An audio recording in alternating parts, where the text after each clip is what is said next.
Welcome back to Sheenu's channel. ഇന്നത്തെ video നമുക്ക് തേങ്ങയൊന്നും ചേർക്കാണ്ട് നല്ല കുറുകിയ മാന്തൽ കറിയുടെ റെസിപ്പിയാണ് കേട്ടോ. അപ്പോൾ നമുക്ക് വീഡിയോയിലേക്ക് പോകാം.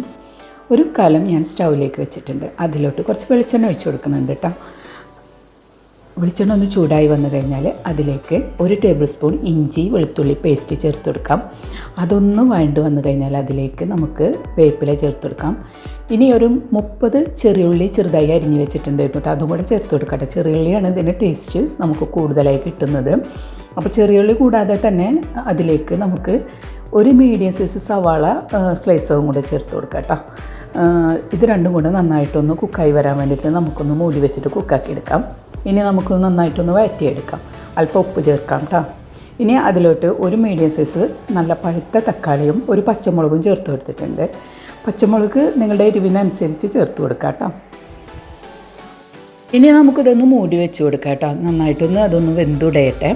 ഇപ്പോൾ നന്നായിട്ട് വെന്തുടഞ്ഞിട്ടുണ്ട് കേട്ടോ. ഇനി ഇതൊന്ന് ഇളക്കി കൊടുത്ത ശേഷം ഇനി നമുക്കിതിലേക്ക് മസാല ചേർത്ത് കൊടുക്കേണ്ടത് 2 ടേബിൾ സ്പൂണ് കാശ്മീരി ചില്ലി പൗഡറും 1/2 ടീസ്പൂണ് മഞ്ഞൾപ്പൊടിയും 1/2 ടീസ്പൂണ് വലിയ ജീരകത്തിൻ്റെ പൊടിയാണ് ചേർത്ത് കൊടുത്തിട്ടുള്ളത്. ഇത് മൂന്നും കൂടെ ചേർത്ത് കൊടുത്തിട്ട് നമ്മുടെ ഫ്ലെയിം ഒന്ന് കുറച്ച് വെച്ച ശേഷം നന്നായിട്ട് ഇതൊന്ന് ഇളക്കി കൊടുക്കട്ടെ. നമ്മുടെ മസാല ഒക്കെ ഒന്ന് നന്നായിട്ട് കുക്കായി വരണം, അതിൻ്റെ റോസ്മെല്ലൊക്കെ ഒന്ന് മാറി വരണം കേട്ടോ. ഇനി നന്നായിട്ടൊന്ന് ഇളക്കി കൊടുത്തിട്ട് നമുക്കൊന്ന് മൂടി വെച്ചിട്ട് ലോ ഫ്ലെയിമിൽ തന്നെ ഒന്നും കൂടെ ഒന്ന് കുക്കാക്കി എടുക്കാം കേട്ടോ.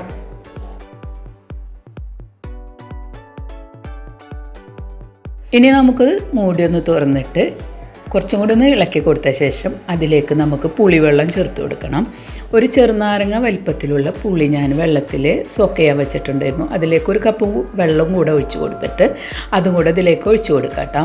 കൂടാതെ ഒരു 1/2 കപ്പ് വെള്ളം കൂടെ ചേർത്ത് കൊടുക്കാം. 1/2 കപ്പോ 3/4 കപ്പോ ചേർത്ത് കൊടുക്കുക കേട്ടോ. നമുക്കിതൊന്ന് നന്നായിട്ടൊന്ന് വറ്റിച്ചെടുക്കേണ്ടതുണ്ട്, അപ്പോൾ കുഴപ്പമില്ല. ഇനി അത്രയും ഒഴിച്ച് കൊടുത്തിട്ട് നമുക്കിതൊന്ന് മൂടി വെച്ചിട്ട് നമുക്ക് കറി തിളച്ച് വരുന്നവരൊന്ന് വെയിറ്റ് ചെയ്യാം.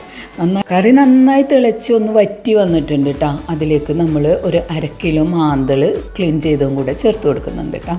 അതും കൂടെ ചേർത്ത് കൊടുത്തിട്ട് നമുക്കിത് ഒന്നുകൂടെ വെയിറ്റ് ചെയ്യാം കുക്കായി കിട്ടാൻ വേണ്ടിയിട്ട്.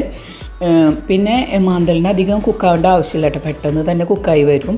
അതിൻ്റെ ആ ഒരു പച്ചമണമൊക്കെ ഒന്ന് മാറി വന്നു കഴിഞ്ഞാൽ നമുക്കതിലോട്ട് കുറച്ച് വേപ്പിലയും ചേർത്ത് കൊടുക്കാം. കൂടാതെ ഒരു 1/4 ടീസ്പൂൺ ഉലുവാപ്പൊടിയും കൂടെ ചേർത്ത് കൊടുത്തിട്ടുണ്ട് കേട്ടോ. വറുത്ത ഉലുവാപ്പൊടിയാണ്, അതും കൂടെ ചേർത്ത് കൊടുത്തിട്ട് നമ്മുടെ കല ഇതുപോലെ ഒന്ന് ചുറ്റിച്ച് കൊടുക്കുക കേട്ടോ. ഒരു തുണിയൊക്കെ നമ്മളിങ്ങനെ കൂട്ടി പിടിക്കില്ല, അതുപോലെ ഒന്ന് പിടിച്ചിട്ട് ഒന്ന് ചുറ്റിച്ച് കൊടുക്കുക. ഇപ്പം നമ്മുടെ മാന്തൽ കറി റെഡി ആയിട്ടുണ്ട് കേട്ടോ. നല്ല ടേസ്റ്റി ആയിട്ടുള്ള കറിയാണ്. അപ്പം ഇതുപോലെ തയ്യാറാക്കാത്തവരുണ്ടെങ്കിൽ ഇത് തയ്യാറാക്കി നോക്കാം കേട്ടോ. എപ്പോഴും ഒരേ ടേസ്റ്റിൽ ഉണ്ടാക്കാതെ ഇതേപോലെ ഒന്ന് തയ്യാറാക്കി നോക്കാം. നല്ല ടേസ്റ്റിയാണ്. അതുപോലെ തന്നെ എൻ്റെ ഈ വീഡിയോ കണ്ടുകൊണ്ടിരിക്കുമ്പോൾ നിങ്ങൾക്ക് ഇഷ്ടപ്പെട്ടിട്ടുണ്ടെങ്കിൽ ലൈക്ക് ചെയ്യുക, ഷെയർ ചെയ്യുക, കമൻറ്റ് ചെയ്യുക. അതുപോലെ തന്നെ സബ്സ്ക്രൈബ് ചെയ്യാത്തവരുണ്ടെങ്കിൽ സബ്സ്ക്രൈബ് ചെയ്യുക. അപ്പോൾ ബൈ ബൈ, താങ്ക് യു.